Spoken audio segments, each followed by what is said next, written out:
Hello friends, welcome back to NCERT Mantra. आज की class में हम DT+B केवीएस एनवीएस के टीजीडी सोशल साइंस के जो प्रीवियस पेपर्स हैं उनकी क्लास 9 को कंटिन्यू करेंगे। तो शुरू करने से पहले अगर आपने अभी तक चैनल को सब्सक्राइब नहीं किया है तो प्लीज़ सब्सक्राइब कर लें। चलिए शुरू करते हैं। आज का फर्स्ट क्वेश्चन है, the only people who had any right in India are the British. ये जो स्टेटमेंट है कि भारत में वे लोग जिनके पास कोई अधिकार होगा वे सिर्फ ब्रिटिश होंगे, तो ये लाइन किस गवर्नमेंट बिल के संदर्भ में कही गई थी? Option A Cabinet Mission Plan, option B Ilbert Bill, option C Simon Commission या option D Pitt's India Act. पहले मैं आपको आंसर बता देती हूँ, फिर मैं आपको बताऊंगी कि ये जो लाइन है वो क्यों कही गई थी। इसका सही आंसर है ऑप्शन बी इल्बर्ट बिल। तो इल्बर्ट बिल के बारे में ये जो लाइन है ये कही गई थी। अब ये क्यों हुआ? 1884 में जो वायसराय थे वो थे रिपन। तो जो लॉर्ड रिपन थे वो एक बिल लेकर आए, इल्बर्ट बिल।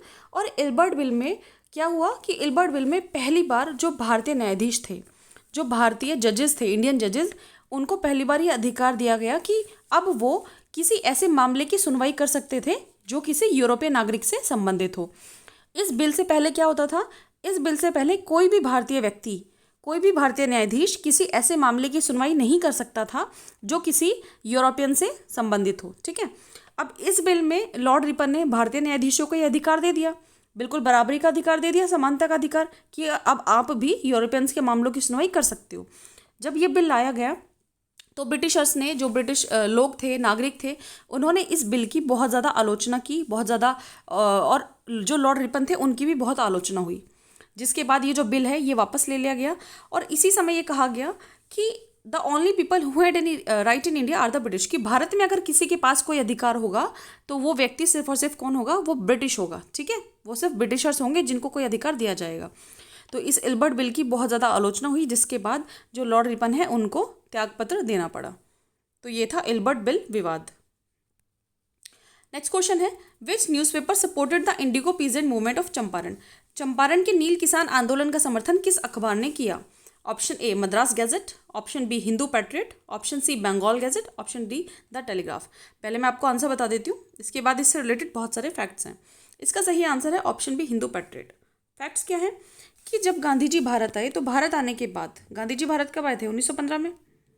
भारत आने के बाद गांधी जी ने एक के बाद 3 सत्याग्रह किए थे, एक के बाद एक 3 सत्याग्रह। ठीक है। अब वो जो सत्याग्रह हैं वो आपसे कई बार बोल दिया जाता है कि इनको आप सीक्वेंस में लगाइए, और इसके लिए आपको डेट्स पता होनी चाहिए। तो जो चंपारण सत्याग्रह है वो हुआ था 1917 में, उसके बाद हुआ अहमदाबाद जो कि हुआ 1918 में, और लास्ट में हुआ खेड़ा सत्याग्रह जो कि हुआ 1918 में। लेकिन जो खेड़ा सत्याग्रह है वो अहमदाबाद के बाद हुआ था। तो एक तो इम्पोर्टेंट फैक्ट यहाँ से ये क्वेश्चन पूछा जा सकता है कि ये आपको सीक्वेंस में लगाने के लिए दे देंगे। ठीक है। दूसरा क्वेश्चन क्या है कि ये जो हमारा चंपारण सत्याग्रह था, चंपारण सत्याग्रह के दौरान जो रविंद्रनाथ टैगोर थे, रविंद्रनाथ टैगोर ने चंपारण सत्याग्रह के दौरान गांधी जी को महात्मा की उपाधि दी थी, और तभी से गांधी जी को महात्मा गांधी कहा जाने लगा। अब आपसे ये पूछा जा सकता है कि गांधी जी को महात्मा की उपाधि किसने दी? तो किसने दी? रविंद्रनाथ टैगोर जी ने। ठीक है। एक बहुत और इम्पोर्टेंट क्वेश्चन यहाँ से बनता है कि ये जो चंपारण सत्याग्रह है, चंपारण के सत्याग्रह के दौरान ही गांधी जी ने पहली बार जो उनका सत्याग्रह की पद्धति थी उसका प्रयोग किया। क्वेश्चन आता है कि गांधी जी ने सत्याग्रह का प्रयोग पहली बार अपने किस आंदोलन में किया? तो पहली बार गांधी जी ने सत्याग्रह का प्रयोग किया चंपारण के नील किसान आंदोलन में। ठीक है। और यहाँ से जो लास्ट क्वेश्चन है वो है कि ये जो चंपारण का नील किसान आंदोलन था इसका किस व्यक्ति ने विरोध किया था? तो एक व्यक्ति थे जिन्होंने चंपारण के किसान सत्याग्रह का विरोध किया था, और वो व्यक्ति कौन थे? वो व्यक्ति थे एनजी रंगा। एनजी रंगा, इन्होंने नील किसान आंदोलन का विरोध किया था। ठीक है। तो ये जो फैक्ट्स हैं ये आपसे पूछे जा सकते हैं, बिल्कुल, तो आप इनको याद रखें। नेक्स्ट क्वेश्चन है, which act of British government provided dyarchy at the centre. तो इनमें से वो कौन सा एक्ट है जिसने केंद्र में द्वैध शासन को लागू किया? Act of 1935, act of 1919, act of 1892 या एक्ट ऑफ 1909? अब मैं आपको एक चीज़ बता दूं, इसका सही आंसर पहले आप देख लीजिए। इसका जो सही आंसर है वो है ऑप्शन ए, एक्ट ऑफ 1935। ये जो एक्ट ऑफ 1935 थी, इससे 2 बहुत इंपॉर्टेंट चीज़ें हुई। पहला क्या हुआ कि इससे सेंटर में जो डायरकी है उसको लागू कर दिया गया, केंद्र में द्वैध शासन को लागू कर दिया गया। दूसरी इंपॉर्टेंट चीज़ इससे क्या हुई कि केंद्र में द्वैध शासन को हमने लागू किया और प्रांतों से हमने द्वैध शासन को समाप्त किया। मतलब जो हमारे स्टेट्स थे उनसे हमने डायरकी को हटा दिया। ठीक है। और तीसरी इंपॉर्टेंट फैक्ट, जो डिवीज़न ऑफ पावर है वो 1935 के एक्ट से ही हमारे संविधान ने लिया है। ठीक है, हमारे संविधान में आपने देखा है डिवीज़न ऑफ पावर है कौन से शेड्यूल में, 7th शेड्यूल में। तो डिवीज़न ऑफ पावर का जो जिक्र है वो 1935 के एक्ट में किया गया है, जिसमें जो शक्तियां हैं सारी उनको 3 भागों में बांटा गया है, 3 लिस्ट में, यूनियन लिस्ट, स्टेट लिस्ट और कंकरेंट लिस्ट, संघ सूची, राज्य सूची, समवर्ती सूची। ये जो विभाजन है वो हमें 1935 के एक्ट में देखने को मिलता है। आपसे पूछा जा सकता है इन चारों में से किसमें डिवीज़न ऑफ पावर के बारे में बताया गया है। तो एक्ट ऑफ 1935 में जो डिवीज़न ऑफ पावर है उसका जिक्र किया गया है। नेक्स्ट क्वेश्चन है, who wrote this line, all our places, all our theatres, all these riches of ours, we ought to the effort of these same hungry people who make this thing. तो ये जो line है वो किसने लिखी कि हमारे सभी स्थान, सभी थिएटर, हमारी ये सारी दौलत, हम इन्हीं भूखे लोगों के प्रयास के ऋणी हैं। ये लाइन किसने कही थी? अब जो स्टेटमेंट है वो रिपीट हो सकती है आने वाले एग्जाम्स में भी, तो आप स्टेटमेंट बहुत ध्यान से करें। पहला ऑप्शन है Anton Chekhov, option B Leo Tolstoy, option C Maxim Gorky, option D Lenin. इसका जो सही आंसर है वो है option B Leo Tolstoy. Next question, एक और स्टेटमेंट है we shall fight in the seas and oceans. Oceans की स्पेलिंग गलत हो गई है। ये जो स्टेटमेंट है कि हम समुद्रों और महासागरों में लड़ेंगे, ये स्टेटमेंट किसने कही? तो ये इसका जो सही आंसर है वो है ऑप्शन ए, चर्चिल ने ये स्टेटमेंट कही थी कि हम समुद्रों और महासागरों में लड़ेंगे। एक इंपॉर्टेंट बात मैं आपको बता दूं, फैक्ट नहीं है। अगर आपको इसकी पीडीएफ चाहिए, ये जो मैं आपको आज की जो क्लास है, अगर इसकी आपको पीडीएफ चाहिए तो वो टेलीग्राम पर आपको मिल जाएगी। टेलीग्राम जो चैनल है उसका नाम मैंने नीचे दिया हुआ है, एनसीईआरटी मंत्रा। आप टाइप करेंगे तो आपको टेलीग्राम का जो ग्रुप है वो मिल जाएगा। आप उसको ज्वाइन करेंगे तो आपको जितनी भी पीडीएफ्स हैं क्लासेस की वो सब अवेलेबल हो जाएंगी। Next question, by which charter act of Christian missionaries were allowed to spread Christianity in India. इनमें से वो कौन सा चार्टर एक्ट है जिससे जो क्रिश्चियन मिशनरीज थे, जो ईसाई मिशनरी थे, उनको भारत में ईसाई धर्म को फैलाने की अनुमति दे दी गई? Option A charter act 1853, option B charter act 1793, option C charter act 1813, option D charter act 1833। तो भारत में ईसाई मिशनरियों को ईसाई धर्म फैलाने की अनुमति दी गई, option C charter act 1813, charter act 1813 से। यहाँ पे एक इंपॉर्टेंट फैक्ट है कि 1813 से भारत में अगर किसी ब्रिटिश कंपनी को व्यापार करने का अधिकार था तो वो सिर्फ और सिर्फ कौन थी? East India company. ठीक है, भारत में सिर्फ व्यापार ईस्ट इंडिया कंपनी ही कर सकती थी। लेकिन 1813 के एक्ट के बाद क्या हुआ कि ये जो कंपनी का ये जो एकाधिकार था व्यापार करने का, कि सिर्फ वही व्यापार कर सकती है, बाकी कोई ब्रिटिश कंपनी नहीं कर सकती, इस एकाधिकार को समाप्त कर दिया गया। अब सिर्फ 2 चीज़ें थी जो सिर्फ ईस्ट इंडिया कंपनी के अधिकार में थी। वो कौन सी थी? एक तो टी, जो चाय का व्यापार है वो सिर्फ ईस्ट इंडिया कंपनी कर सकती थी, और दूसरा था चाइना, कि चाइना के साथ होने वाला जो ट्रेड था वो सिर्फ ईस्ट इंडिया कंपनी कर सकती थी, बाकी किसी कंपनी को अलाउड नहीं था।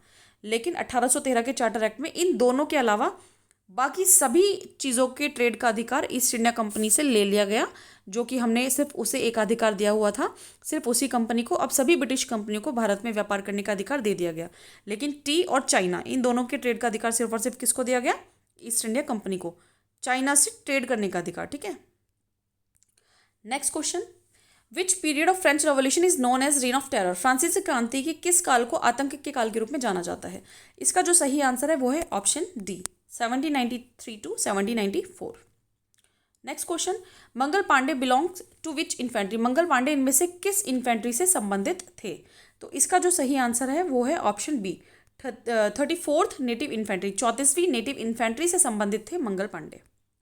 Next question, in which year Louis 16 was guillotine by the republic government. Louis 16वें को गणतंत्र सरकार द्वारा गिलोटिन किस वर्ष में किया गया? तो मैं इसका आपको डायरेक्ट आंसर ही बता रही हूँ ताकि वीडियो लंबी ना हो। तो इसका जो सही आंसर है वो है ऑप्शन बी, 21 जनवरी 1793 को लुई 16 को गिलोटिन किया गया था। Next question, which one of these is not related to UNO as agencies. इनमें से कौन है जो यूएनओ की एक एजेंसी नहीं है? इनमें से कौन सा वो ऑप्शन है जो कि यूएनओ की एक एजेंसी नहीं है? ऑप्शन ए WHO, वो तो है, आपको पता ही है। यूनेस्को भी है, FAO भी है। अगर आपने मेरी GS/GK की वीडियो देखी होंगी तो मैंने इसमें कराया हुआ है। इसका जो सही आंसर है वो है बामसेफ। बामसेफ यूएनओ की एक एजेंसी नहीं है। तो जो मेरी GS/GK की जो वीडियोज़ हैं वो आपको सोशल साइंस में भी हेल्प करेंगी, तो प्लीज़ आप उनको अच्छे से कवर करते रहें। नेक्स्ट क्वेश्चन, नाना साहेब जो थे वो किस पेशवा के अडॉप्टेड सन थे? नाना साहब किस पेशवा के अडॉप्टेड सन थे? शिवाजी, बालाजी विश्वनाथ, पेशवा बाजीराव फर्स्ट या पेशवा बाजीराव सेकंड? इसका जो सही आंसर है वो है ऑप्शन 4, पेशवा बाजीराव सेकंड के एडॉप्टेड सन थे Nana Sahab. Next question, who among the following didn't sign the Nehru committee report? इनमें से किसने नेहरू कमेटी रिपोर्ट को साइन नहीं किया? पहले मैं आपको इसका सही आंसर बता देती हूँ, उसके बाद मैं बताऊंगी कि नेहरू कमेटी रिपोर्ट थी क्या। इसका सही आंसर है जवाहरलाल नेहरू। जवाहरलाल नेहरू ने नेहरू समिति रिपोर्ट पर हस्ताक्षर नहीं किए थे। ठीक है, ये रिपोर्ट 1928 में जब साइमन कमीशन भारत आया तो उसका भारतीयों ने विरोध किया। जब भारतीयों ने उसका विरोध किया तो भारतीय सचिव उस समय जो थे लॉर्ड बर्किनहेड ने भारतीयों को ये कहा कि आप हमें एक ऐसा संविधान बना के दे दो जो आपके सभी पार्टीज को मंजूर हो। तो इसी संदर्भ में मोतीलाल नेहरू की अध्यक्षता में एक कमेटी बनाई गई जिसको हमने नेहरू कमेटी कहा। मोतीलाल नेहरू की अध्यक्षता में ये जो नेहरू कमेटी बनी, इसमें संविधान से संबंधित कुछ प्रावधान किए गए, लेकिन इस कमेटी की ये जो कमेटी की जो रिपोर्ट थी वो 2 लोगों ने स्वीकार नहीं की थी। 2 लोगों ने इस रिपोर्ट का विरोध किया था, नेहरू कमेटी की रिपोर्ट का। और वो 2 लोग कौन थे? एक थे जवाहरलाल नेहरू और दूसरे थे सुभाष चंद्र बोस। इन 2 व्यक्तियों ने नेहरू समिति की रिपोर्ट का विरोध किया था। ठीक है, तो इसलिए इसका सही आंसर है Jawaharlal Nehru. Next question, in 1945 how many countries sign the charter of UNO? 1945 में कितने देशों ने यूएनओ के चार्टर को साइन किया था? इसका सही आंसर है ऑप्शन डी 51 कंट्रीज। ये जीएस में भी आ सकता है question. Next question, in year dash V D Savarkar organised Abhinav Bharat? ये जो ऑर्गेनाइजेशन था अभिनव भारत, ये वी डी सावरकर ने किस ईयर में बनाया? 1902, 1904, 1903 या 1905? इसका जो सही आंसर है वो है ऑप्शन बी 1904। और यहाँ पे मैं आपको एक चीज़ बता दूँ कि ये जो अभिनव भारत संगठन है, इससे पहले एक और संगठन हुआ करता था मित्र मेला, और मित्र मेला को ही बाद में मित्र मेला से ही बना अभिनव भारत। ठीक है, और ये जो दोनों संगठन है, ये दोनों ही संगठन कहाँ बने थे? नासिक में। तो जगह आपको पता होनी चाहिए, अगली बार हो सकता है जगह ही पूछ लें आपसे। ठीक है, next question, who was the political Guru of Mahatma Gandhi? Mahatma Gandhi के राजनीतिक गुरु कौन थे? मोस्ट इंपॉर्टेंट क्वेश्चन, आप में से ज़्यादातर को पता होगा। इसका सही आंसर है ऑप्शन ए, गोपाल कृष्ण गोखले को महात्मा गांधी का राजनीतिक गुरु कहा जाता है। Next question, Bal Gangadhar Tilak started the newspaper Maratha in which language? Bal Gangadhar Tilak ji ने मराठा नाम का समाचार पत्र किस भाषा में शुरू किया था? तो इसका सही आंसर है इंग्लिश, लेकिन इससे रिलेटेड कुछ फैक्ट हैं। तो जो तिलक हैं, बाल गंगाधर तिलक, उन्होंने 2 न्यूज़पेपर स्टार्ट किए थे। एक था केसरी और दूसरा था मराठा, जिसके बारे में पेपर में पूछा गया। हो सकता है अगली बार आपसे केसरी पूछ लें। तो जो केसरी है वो उन्होंने निकाला था मराठी भाषा में। केसरी न्यूज़पेपर उन्होंने निकाला मराठी भाषा में, और मराठा न्यूज़पेपर उन्होंने निकाला इंग्लिश भाषा में। तो आप ये ज़रा याद रखिए, हो सकता है अगली बार आपसे केसरी के ऊपर क्वेश्चन हो। ठीक है, next question, which of the following is first leader in North America to start a paper called free Hindustan? इनमें से वो कौन सा पहला नेता है जिसने नॉर्थ अमेरिका में फ्री हिंदुस्तान नाम का न्यूज़पेपर शुरू किया था? Option A Kartar Singh Sarabha, option B Lala Hardayal, option C Sohan Singh Bhakna या ऑप्शन डी तारकनाथ दास? तो वो पहले नेता जिन्होंने नॉर्थ अमेरिका में फ्री हिंदुस्तान नाम का न्यूज़पेपर शुरू किया था वो थे ऑप्शन डी तारकनाथ दास। नेक्स्ट क्वेश्चन, आपको 4 पेयर दिए, इनमें से आपको बताना है कि कौन सा सही नहीं है। ये जो पेयर है किससे संबंधित है? 1857 की जो क्रांति थी, 1857 की जो रिवोल्ट थी, उससे संबंधित है ये चारों पेयर। तो लक्ष्मीबाई जो थी वो झांसी से संबंधित थी, सही है। तात्या टोपे ग्वालियर से संबंधित थे, ये भी सही है। नाना साहेब कानपुर से संबंधित थे, ये भी सही है। लेकिन जो कुंवर सिंह थे वो संबंधित थे बिहार से। और लखनऊ से कौन संबंधित था? बेगम हजरत महल। बेगम हजरत महल कहाँ से संबंधित थी? लखनऊ से। तो ये जो पेयर है उनमें ऑप्शन बी करेक्ट नहीं है, तो ऑप्शन बी सही आंसर हो जाएगा, बाकी सभी करेक्ट हैं। Next question, France went to war in 1792 with which country? 1792 में फ्रांस का किस देश के साथ युद्ध हुआ था? Option A Austria, option B Spain, option C England या ऑप्शन डी जर्मनी? इसका सही आंसर है ऑप्शन ए ऑस्ट्रिया। ऑस्ट्रिया के साथ 1792 में फ्रांस का युद्ध हुआ था। और लास्ट क्वेश्चन है आज का, which of the following battles Hitler lost to USSR? इनमें से कौन सी वॉर है जो हिटलर यूएसएसआर से हार गया था? War of Stalingrad, war of Normandy, war of Poland या वॉर ऑफ डंक्रिक? तो इसका जो सही आंसर है वो है option a war of Stalingrad. तो ये थी आज की वीडियो। अगर आज की वीडियो आपको अच्छी लगी हो तो प्लीज़ वीडियो को लाइक करें, शेयर करें, कमेंट बॉक्स में ज़रूर बताएं कि वीडियो कैसी लगी। साथ ही चैनल को सब्सक्राइब करना ना भूलें। अगर आपको वीडियो की PDF चाहिए तो आपको टेलीग्राम पे अवेलेबल हो जाएगी। Thank you so much.